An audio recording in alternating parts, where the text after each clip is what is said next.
This is the Steelseries Sensei 310.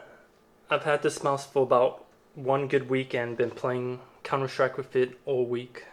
I've been playing FPS games and MOBAs for over a decade, and here's my review and take on this mouse. First, I'm going to show you guys the box that came in. Nice packaging as always, and they have their traditional colors of orange, black, and steel, silver, as you can see. Box is relatively small, but you see many manufacturers now going into the small form factor. It's pretty sturdy.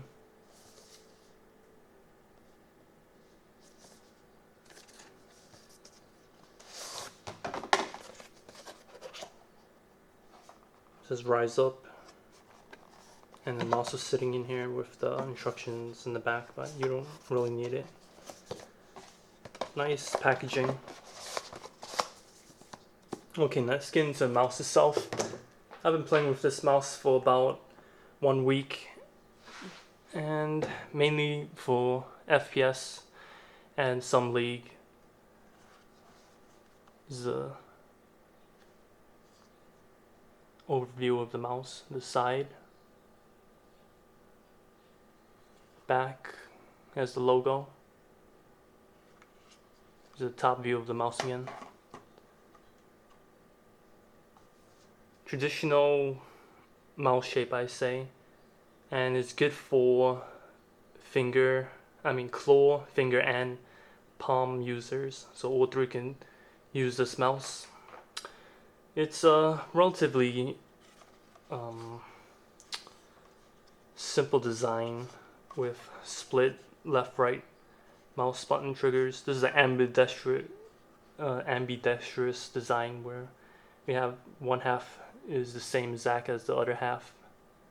Has 8 buttons.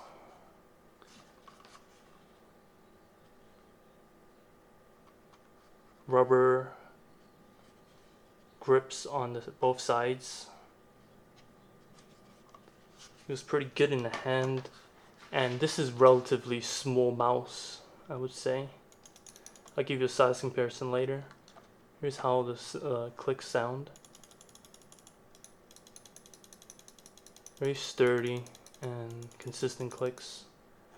Mouse wheel.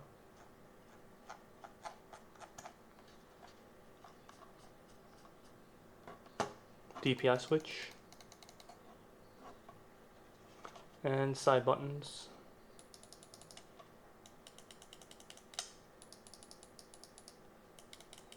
This does have 2 dual zone lights, one in the back logo and in the wheel mouse. The software allows you to customize it, so you could have them both the same or something different. Right now I have them just going through all the colors, cycling through the colors, but you can make it into one solid color if you like.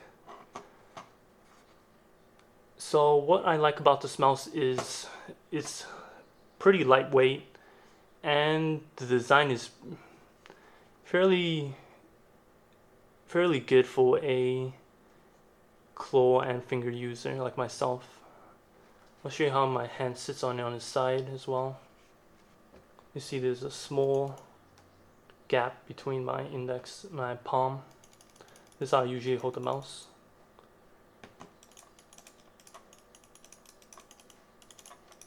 I didn't find any skipping. Very good traction on it. This has the PMW 3360 sensor. It will track 12,000 DPI. I usually set my DPI at 2,000 right now. Here's the bottom view. You have skates on the top and 2 on the bottom. After playing it for a week, I see why this is rated very high by many users. I didn't have any hand fatigue because this thing is so light. The sensor sits right in the middle. The only thing I could say that I don't like about this mouse is the right here in the back. See how it flares out? Wish they would just keep it straight or even cut into it more.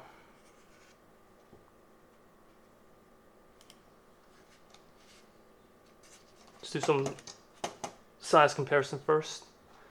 I have here a Prodigy mouse 203 from Logitech.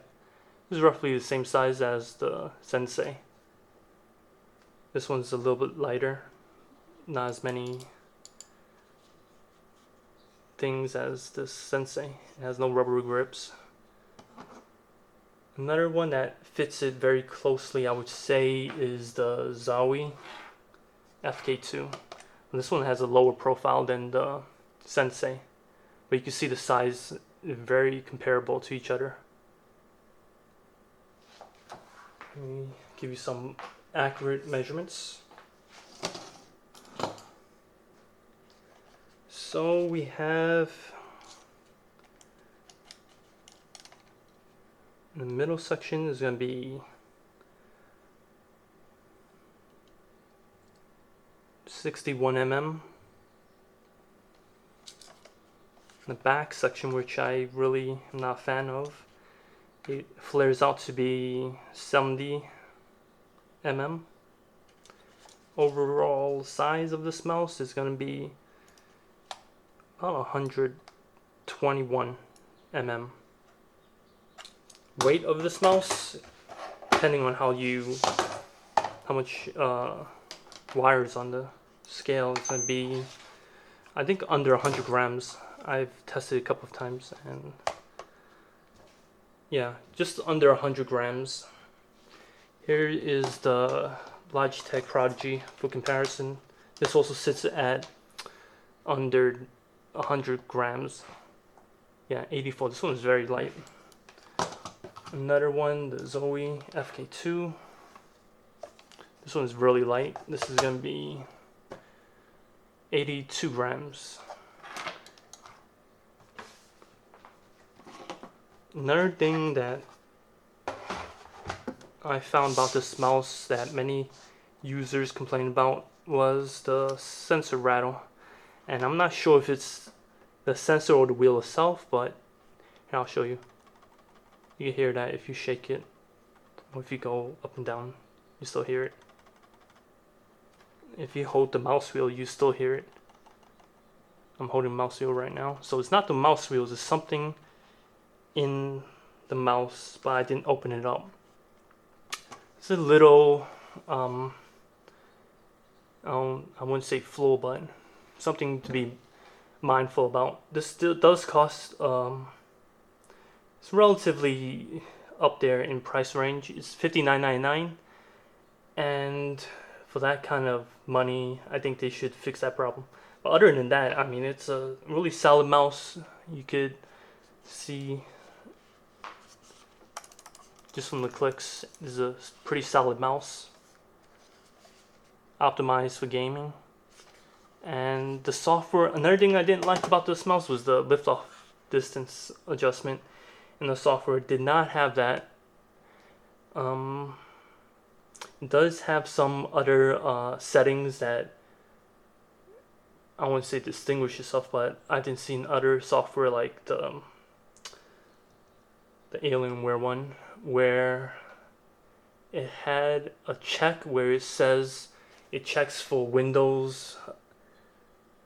If it messes with your settings, then it just automatically updated it so that it is 1-to-1 and without any acceleration. So that was a neat little bonus in the software. Okay, so my score for this mouse would be pretty good. It does not quite meet my top 5, but I think it's a solid mouse for any claw and finger user. I'm gonna leave you guys with some shots of this mouse, and if you found this review helpful, like and subscribe. Thank you.